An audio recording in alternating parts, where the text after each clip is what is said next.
Hi. Welcome to the ECY Shedcast. Ebony says hi too. She likes to be in on the job. So, morning. It's Friday morning here at ECY Shed Quarters. So we're back again. I'm recording on my phone again, so we'll see how it goes this week. I have actually checked to see that there's like 10 gig left on it of storage, so surely that's got to be enough for it to not cut off this time. Anyway, thank you for the comments on last week's episode, much appreciated, and hopefully it was edited together okay, it was spliced together well enough for you to be able to watch it. So how are you all? Hope you're doing okay. We've got like hot sunshine here today in Yorkshire, which is really bizarre, but anyway, there we go. The garden's loving it. I believe it's going to get quite a lot colder tomorrow, so if you've got this, enjoy it as much as you can whilst you can, is all I'm going to say. So we've had a really busy week at ECY Shed Quarters again, as per usual. I say that every time, don't I?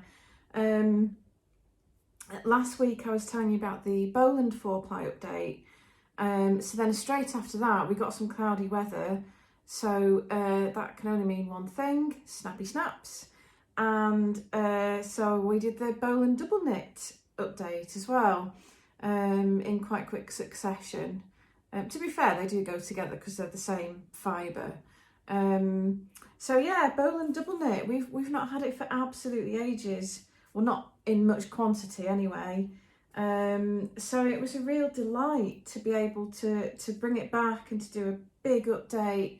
I think there were about 20 colours again, which seems like a good amount, in order that you've got enough choice to go out, I think, and so that hopefully there's something for everybody, but also a good choice so that you can do colour combinations as well. So this is Bowland double knit that I'm wearing now. So this cardigan is Vodka Lemonade, a pattern by Thea Coleman, who also goes by the name Baby Cocktails. She has her own website, so you can buy the patterns off Ravelry. And yeah, I made this in, what was it, 2012, I think it was. It was either 2011 or 2012 anyway. And as you can see, it's immaculate. Don't think there's any pilling under the arms, which is quite incredible. Got this lovely collar detail here. It's also got a detail, if you can just see that there. You see, these days I actually wouldn't put any hip shaping in, but at the time, you know, that was what I wanted and that was what you did. There's also, oh, if you can see, a detail in the middle of the back. Hang on. There you go. Which is very lovely. It doesn't have any buttons on in the pattern, but I've got narrow and rounded shoulders, so everything just falls off. And in jumpers, I do the thing where I tighten the neckline up. In fact, I have done here, but I don't. Oh, have I? No, I might not have done. What I do is I go around the inside of the neck. With a line of crocheted slip stitch, which doesn't have any stretch to it, so it gives a structure around the neckline. But with cardigans, I generally find, especially if they're like open ones like this, I generally find that they still fall off. So for this one, there's quite a few different things that you could do, but for this one, if I can actually do that, there we go. I just did a little bit of I-cord and made a loop. So like you could do that all the way down if you wanted. Or you could do loops that go like that rather than just like that. I-cord's very handy, isn't it, for stuff like that. So yeah, I like this jacket. I think it's really smart. But I mean, yeah, so this is going on for 10 years old. It's still in great condition, even around the sleeves where it would get fluffy normally, if you can see that. So yeah, this is how Bolan double knit knits up beautifully, in my very biased opinion. I've also got another cardigan here. This one is cut, in fact it's going to be easier if I just pop that on, isn't it, and then you can see it properly. So yeah, I've got piles of stuff made in this yarn because I've been producing it for such a long time. I've not brought them all down because I thought that would be overkill, and also I would never get round to putting it all away and would just have heaps and heaps of knitwear in even more places than I already do. So this one is Pilkington by Karen Burnett. It's available on Lovecrafts, the digital pattern. So this is Bolan double knit as well, obviously. And look at that beautiful cable detail. This one was made in, I think this was 2011, 2012 as well. And I mean, this goes all the way round and down. There we go. And it has a plain back. And I know that this edging took quite a while to do, but I mean, it was so worth it, wasn't it? So this colourway is Driftwood, and actually you'll be able to see how this has changed over the years. Oh no, did I do it? Oh no, I didn't do it. That's Stone. So no, you won't. But it has changed over the years. It's slightly less pinkish than it used to be. It's more like proper beige, I think I would say, at the moment. Of course, these colourways change over the years, so there we go. So that's Bolan double knit. I've got piles of stuff made in it, but it all tends to be old, and the reason for that is that I was doing this before I brought out Milburn 4-ply double knit, and once I brought out the Milburn double knit, which is relevant to this, I started just making up samples in Milburn double knit because I wanted to promote that. Now that was in 2014. So ever since then, I've built up this huge catalogue of Milburn 4-ply and double knit samples, you know, to show off the yarns. But it means that particularly the Boland has fallen by the wayside in terms of having samples made up in it. I think probably felt at the time that I already had loads and that I needed to get on with the Milburn ones, and so that was that. But I have started making brand new samples in it because it's nice to kind of freshen up what we've got. So this is, with a cable needle stuck in it, is what I'm making with it at the moment. So you can see it's got good stitch definition. It's a little bit woolly. Hopefully you can see that. It smells a bit sheepy. That's always good. I'm not sure if I even said it's 100% Blueface Leicester, superwash Blueface Leicester, so it won't shrink. I wouldn't recommend that you machine wash it particularly because this is a fine luster yarn. So although it will survive the washing machine and it doesn't shrink because the superwash process is really aimed to make it what they call shrink resist. What I found is when I put things like socks in the wash, that like particularly under the foot, you lose the stitch definition. It sort of smooths the surface. So it can survive machine washing, but I would really recommend against it. If you can hand wash it, please do. I say that, do you know what? It's so rare that I wash my hand knits. Socks, yes, absolutely, but even they, to be fair, I don't really particularly have sweaty feet, but even, you know, wool socks can take a few days of wear before they go in the machine. And for things like this, I mean, this has never been washed ever, because the thing is, if I drop food on it, which I am quite bad for, it has to be said, with it being wool, what I found is that it'll spot clean, and if you get to it quick enough, you know, if it's like, I don't know, tomato soup, generally you can just really gently lift it straight off the surface, without, you know, the food or the grease or whatever sinking in. That's the great thing about wool. And if it needs airing, just hang it out on the line or hang it over a door, just to air it. You know, I don't know if it smells in any way, just hang it out in fresh air if you can. So yeah, you know, I think we've become too used to just constantly washing things, haven't we? Like, this is a whole big rant, and I'm not going to go into great detail, but we have become far too used to just washing things all the time. And some things, yeah, they need it, but a lot of things don't, and I think it's more than people realise that. And also, just hang it out to air. It doesn't necessarily, you know, it doesn't necessarily need an actual wash. Anyway, so where was I?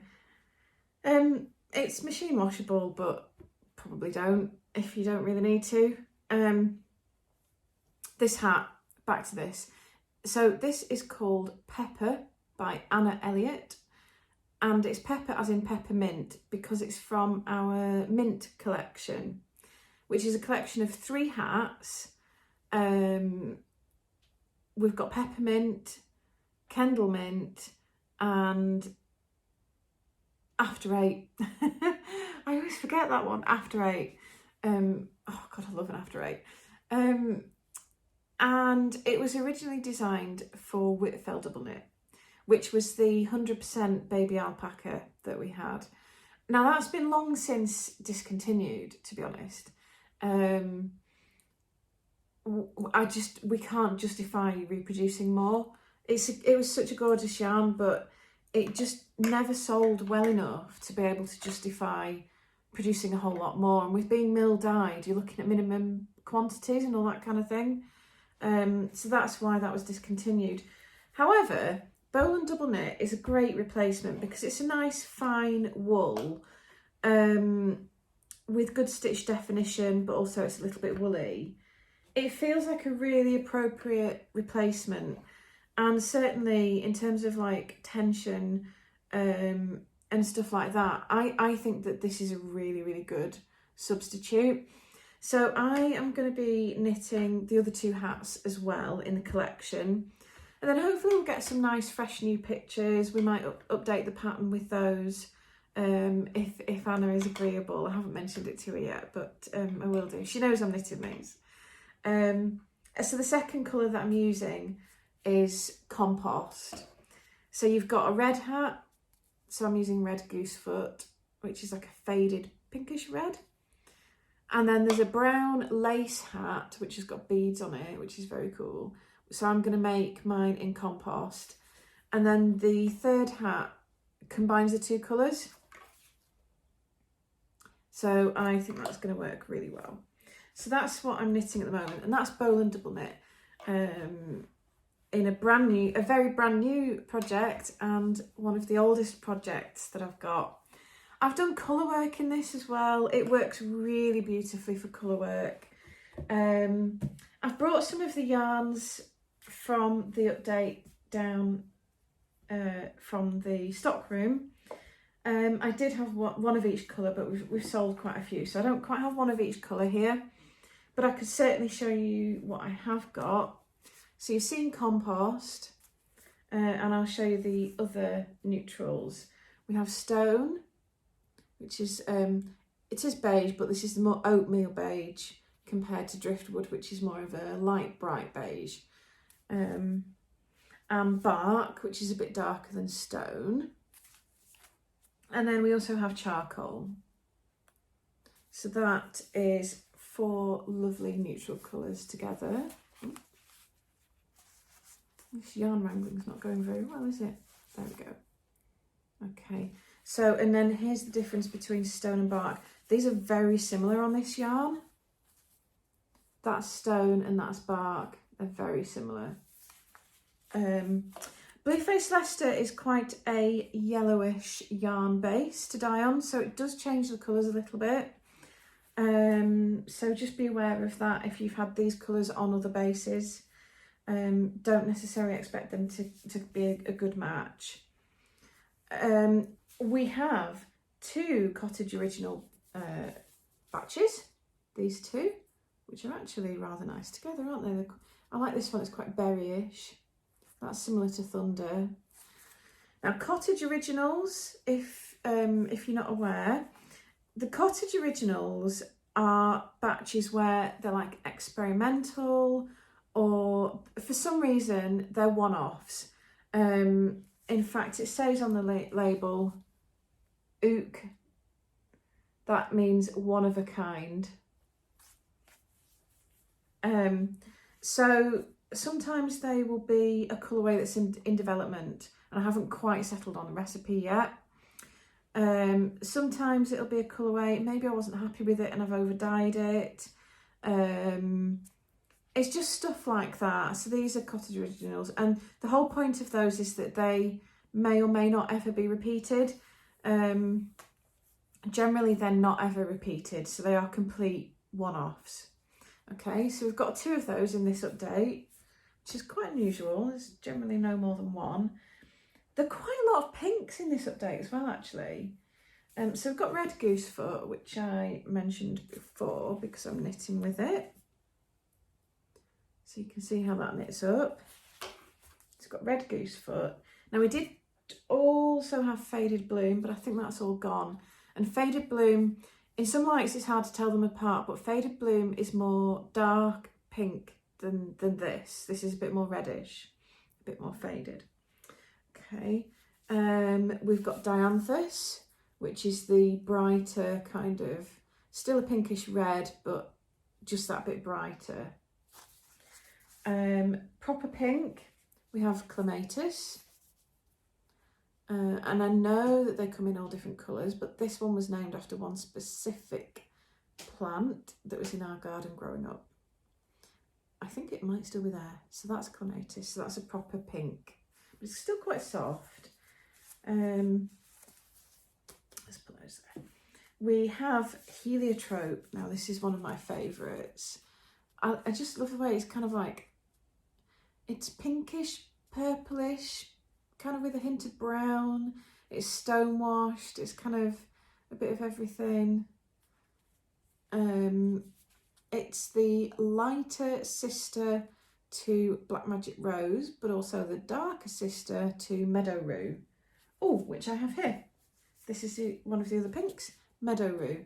So this is a lighter one. I'm sure you're all already aware of how much I love this colourway. Again, dusky, pinkish, brown, bit of brownish. Yeah, and that's those 2 together. Just thinking. So that's those 2 together, and actually what I have here, this is slightly random, but Black Tulip, Milburn and Black Tulip is based on Black Magic Rose, so you can see the 3 together, which are just gorgeous. I love these shades. So that's the pinks. Ooh. Oh, there we go.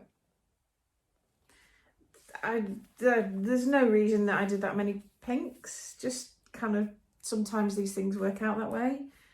There are greens. So this is Coppice, which is an ECY favourite. I did also do Ivy, which is a new green. I mentioned it in our last Shedcast actually, so hopefully you might have seen it before. But Ivy is just slightly more greyish and shadowy compared to this. I do still have some in stock, I just happened to not bring it down with me. So there's a couple of greens, and this green as well. This is Fresh Leaves, which is that bit more zingy. So yeah, that's again ECY classic is Fresh Leaves. It's a little bit limey, but not too in your face. And then random other colours, we have Summer Harvest.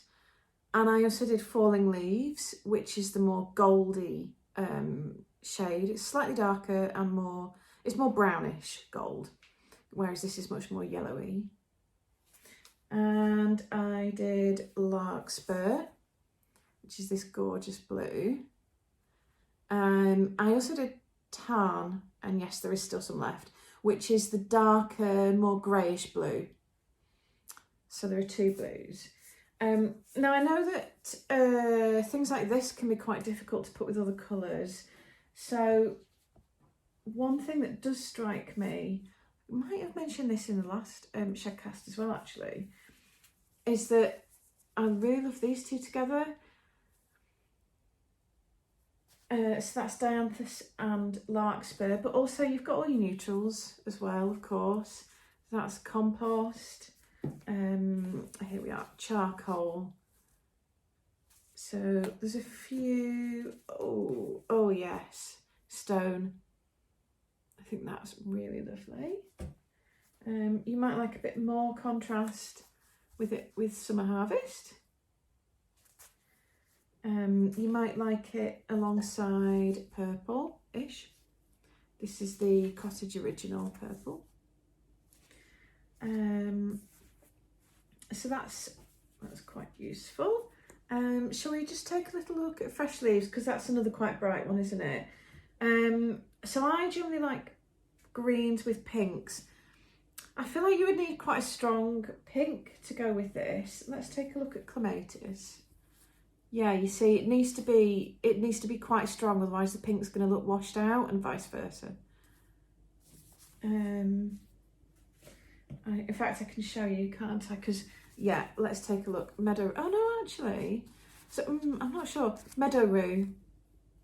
Is that too pale? I'm really not sure. I think it's that little bit too pale. But we do have Heliotrope, which is the darker version. That's better, isn't it? I think so. Let me know in the comments what you think, but I think that's much better. And then of course, again, purpley, pinkish purple. No, kind of it's purple, isn't it? That's lovely. That was the Cottage Original. And then you've got the neutrals, of course. Charcoal, Compost, and Stone and Bark. Stone. I'd go with Stone. It just lifts it a bit more. The other thing to note about Bowland Double Knit is that it will work perfectly well alongside Milburn Double Knit, because this is the 100% Blueface Leicester, and Milburn, of course, is Blueface Leicester with silk. So they're kind of sister bases, really. And so you could totally take your pick of Milburn Double Knit to go with any of these. So of course we've got piles of neutrals of the Milburn, but also loads of other colours. I mean, there's 20 colours, so you know. Right, so that's this week's update sorted, and obviously they're all in sweater quantities as well, so there is that. And yeah, that's kind of all I have to say about that for now. Let's take a look at what else we've got going on this week. I really wanted to show you this. To be honest, this was made quite a long time ago. It's actually been hanging on the wall up in our spare bedroom. Like it's been hung up on the wall over the top of one of my wall hangings, because it's so big, and I really didn't want to fold it up before getting proper photos of it. And it's been there quite a long time, I have to be honest. I feel really bad because it is a stunning shawl. So I've been wearing this week, and it's been on the grid, on the gram, as well as Facebook. So I thought I would show you it here as well. I think it deserves its moment of glory. So check this out. It is enormous, but actually it's delicate enough that it wraps around the neck without too much bulk. I think the enormity of it is why I haven't really worn it that much yet, plus it's been summer. But actually, I put it on earlier in the week because it was cold outside, and it's not anywhere near as bulky as I kind of expected. I think it's just because, you know, there's a lot of lace there. But I just feel like this palette, it's so this time of the year, isn't it? I adore this palette. So we've got charcoal and black tulip. So your dark, moody colours. And then Althea, which is that lovely, dusky, soft pink. So when I look at this, what springs to mind is like #pastel goth. I've no idea if that's a thing, but I've decided that's a thing in my head. Pastel goth. Check it out, maybe it is a thing, I don't know. Anyway, this absolute glorious shawl is called Trick of the Light. It's by Susanna, or it might be Suzanne. I think it's Susanna Winter. I'm not sure if it's available off Ravelry, but it is certainly on Ravelry. So, usual warnings, be careful using Ravelry because of it causing visual issues and migraines and seizures and such like. But if you are able to, you might want to check this out. Or maybe just Google Susanna Winter or Trick of the Light shawl and see if it's available off Rav. But yeah, isn't it just amazing? I hope you can see that. Yeah, there we go. Stunning. It's got little bobbles, loads of lace. I'm sure it didn't use that much yarn. I can't actually remember how much, so I'm not even going to pretend to try and remember.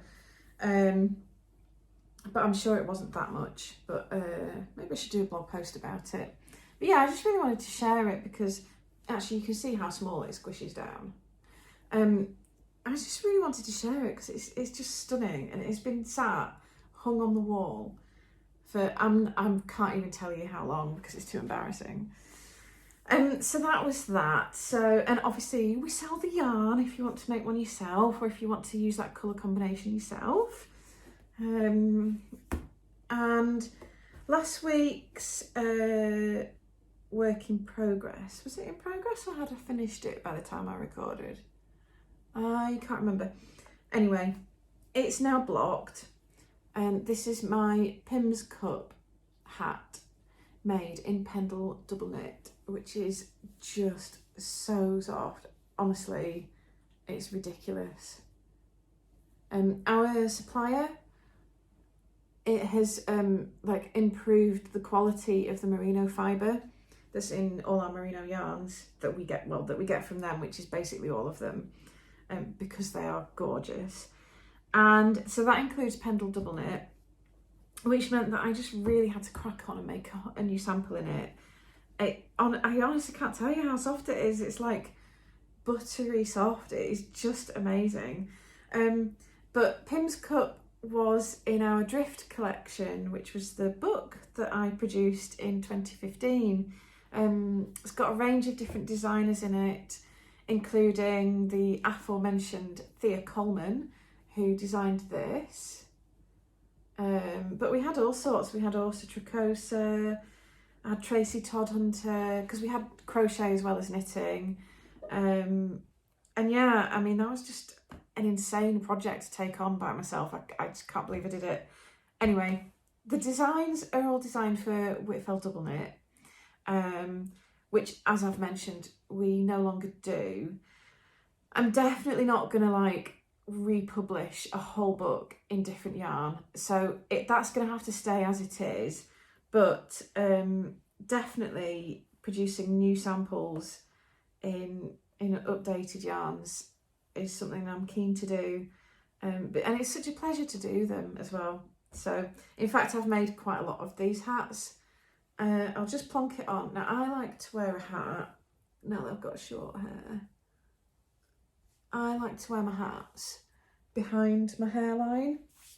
And I've got quite a high hairline, so it means wearing them like quite far back on my head, if you can see that. And it's got quite a good slouch to it. It's got a big slouch. And that's the, this is the shorter length version. You can make it with one extra pattern repeat to make it longer, which if you were wearing it as a beanie, well, like further forward, you probably would, but I knew that I'd be wearing it sort of sat back on my head and that I wouldn't want it any bigger than it is.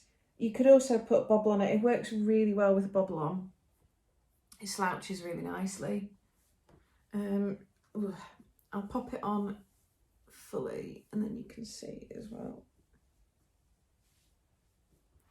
There you go. And hopefully you can see that lovely lace pattern. So that's my latest finished project, which I just had to share. Excuse me a sec. I've got out of the habit of doing all this talking, you know, with lockdown and everything. Now when I do a lot, God, I get dry so quickly. I just have to drink and drink and drink. Anyway, so that is latest FOs. My current whip, of course, is this, which I've already talked about. Actually, I do have a couple of others, but again, haven't brought them through. I will try and remember to next time. Coming up at ECY Shed Quarters, this is very exciting. And now that I have actually mentioned it on the full social media feeds, I feel like I can talk about it on here now as well. So we have a completely brand new yarn base coming up, which I'm really, really excited about. So you know Keld Fingering, which is the merino linen singles fingering. So as soon as that came out, in fact, we heard about it early and snapped it up, and it was, as soon as I had it, I just loved it, and I hoped it would be a hit, and it has been. So when I heard about this new yarn, I had the exact same reaction, but I actually was a little bit impulsive, because with the Keld Fingering and like with other new bases that we get, what I'll normally do is dye up a few little test batches and then spend quite a long time knitting and crocheting samples and swatches and stuff like that. And then we'll debut it with like a small update of maybe 10 colours. And then if it's popular, then we'll start to do bigger updates. With this yarn, right, I didn't even get samples of it. I heard about it and just went, I have to have it. I have to. I know it'll be gorgeous. I have to have it. And so just immediately ordered an absolute ton of it, like having not even seen it yet, which is so not like me. I'm not impulsive like that ever. But I have to say, I'm biased, I think that it will pay off, because this yarn is so beautiful. Honestly, we have completely fallen in love with it. So I have had it quite a long time, but it's because I've spent so long dyeing it, because there's been so bloody much of it. There's like 40 colours to do in it for this debut update. They are all dyed now. I've just finished dyeing them, but it's taken weeks and weeks and weeks, and of course I had a month off in between with my foot, so it's taken even longer to produce. So without further ado, I have to show you this.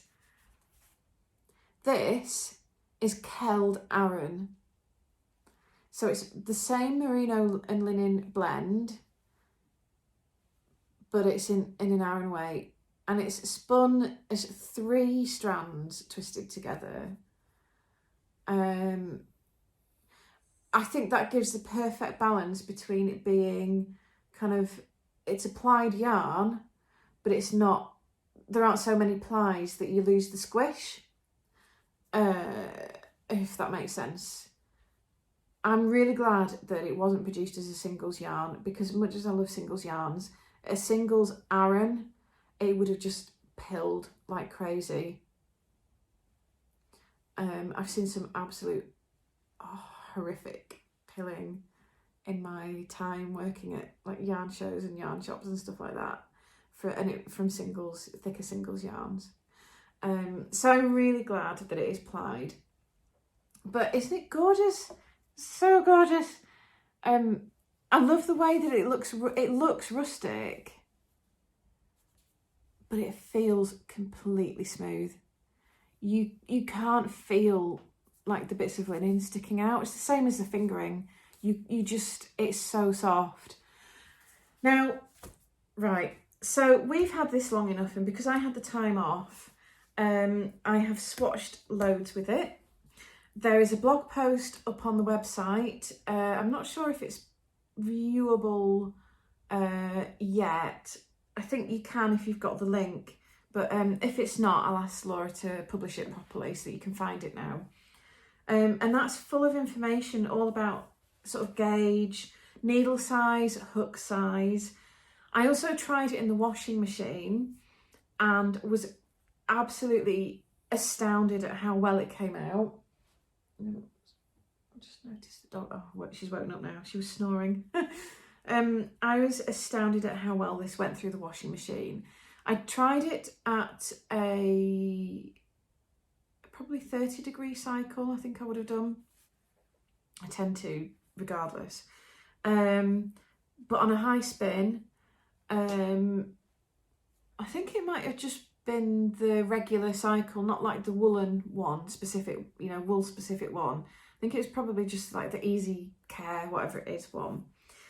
So, like I said earlier, I don't particularly condone like putting things through the machine unnecessarily, but if you need to, it can handle it. Be careful about which cycle and temperature that you choose, but it can handle it, so that is very impressive. I have actually made a full jumper with it already as well, which I'm not going to show you now because we'll dedicate an actual shed cast to it, of course, maybe next week.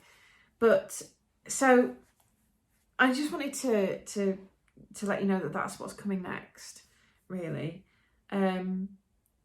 It's completely gorgeous. If you're in the Facebook group, you'll have seen my jumper. It's gorgeous. I've worn it loads. Yeah, I mean, it makes sense to wear it loads anyway, to test it for when we release it. But I have just been reaching for it anyway. So yeah, I'm really, really excited for this. It's a huge risk, just getting all that yarn and hoping that it will sell. So I really, really hope that it does, because Aran yarns, they kind of do and don't. If you catch it at the right time of year, then yes, like everybody wants some, me included. But of course, for the rest of the year, we just kind of don't, do we? So hopefully, I really hope this will pay off. It's quite a fine Aran, by the way, as well. I need to test it, like blended with Pendle Aran, and see if they will work together. But anyway, that's what's coming next. Keld Aran. And then following that, there will be another big update actually of Keld fingering as well. We're very, very limited, as I've mentioned before, as to which yarn bases we can currently get. So, as I've also said before, if you see huge gaps in our stock, that's why. It's not deliberate, I promise. So that's all the Shed Quarters news covered, I think. I thought I would also tell you about what I'm reading this week. I'm still on Kate Davies' Blue Stockings. it's kind of like one of those lunchtime reads, you know. So it's just taken me quite a while, but it's so interesting. So I really recommend that. My current novel, actually, I have restarted this because I was reading it. I was making the mistake of reading it right before bed, and then because I was so tired, I wouldn't remember what I'd read. And I really should know by now that that's what happens and that I have to just keep rereading the same page over and over again. But we never learn, do we? So I've actually started this again and I need to read it properly. So this week's read is The Ravens of Blackwater by Edward Marston. I'm a really big fan of historical fiction. Like, that's my main thing. And sort of fantasy as well, but mainly historical fiction. Now, many years ago, I read Edward Marston's Railway Detective series. I read them all on Kindle. Excuse me. So this is his Doomsday series. Now, I've read the first two. Is it the first two? No, I've read the first one and the third one, and this is the second one. You can actually read them out of order, although I kind of don't really want to. And I think I'm going to try eBay for the rest of them, because I got these from the works for like, I mean, it was like 3 for a £5. Come on. So I think I'll try eBay for the rest of them. They're only about 300 pages as well, so they're a good quick read. So it's set around the Battle of Hastings, and yeah, it's a small group of men who are going about collecting information for the Doomsday Book, and each of these books is set like in a new town that they go and visit, and there's always like there's been a murder and there's like land disputes and stuff like that, and they have to investigate. So that's what's on my reading list this week. That's my main one. But also I've just had delivered, and this is more work relevant, this beauty. So this is This Golden Fleece by Esther Rutter, who is on Instagram, so you could look her up. So I haven't started it yet. Claire brought her copy for me to have a look at, and I read the first page and a half and was just like, yeah, I have to read that. And it's just sucked me in straight away. It also, oh, that smell of new books. Oh yes. So that's going to be on my reading list next, I think, maybe after Ravens. So I shall let you know how that goes. So that's this week's reading list sorted. Let me know if you have any book recommendations, what you're reading at the moment, if you're a fan of historical fiction as well. There's a lot of good stuff out there at the moment, and they always make the covers so pretty, don't they? And I'm an absolute sucker for a pretty book. Like, I literally do judge a book by its cover, which is just terrible, but I can't resist. If it's gorgeous, and then if it sounds like it's going to be interesting too, then I just can't resist. So yeah, but books are one of my other big things. So I think that's all for this week. I think I've covered everything. Bowl & Double Knit just done. Keld Aaron, about to come. If it clouds over today, then I shall photograph the rest of it. I photographed quite a lot yesterday, so it's basically pending photographs at this point. I have shown you my latest FO and what I'm working on, random other thing in Milburn 4-ply, and this week's books. So I think that's all for this week. I'm sure you'll be glad to know. So hopefully catch you again next week, and let me know in the comments if you have any questions, if there's anything you want me to cover. Ooh, I'll tell you what, next week we will have cast on the Stephen West Shawlography Cal, won't we? Oh yes. If you're using Eden Cottage yarns for your Shawlography yarn, do let me know. I'm thinking what I might do is use a hashtag, so maybe like hashtag ECY Shawlography. I mean, it's self-explanatory, isn't it?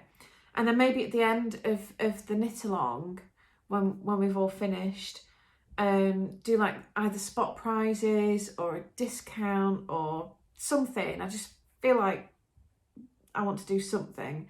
So do kind of like tag me in your posts, use hashtags, stuff like that, so that I can see what you're up to and share your projects. That'd be great. So who knows what that's going to look like. That's very exciting. Hope we like it. Although even if I didn't, I would just carry on anyway, because it's going to be interesting and fun. So yeah, that's all for this week. Another busy week. I'm sure next week would be just the same. So hopefully see you then. Bye.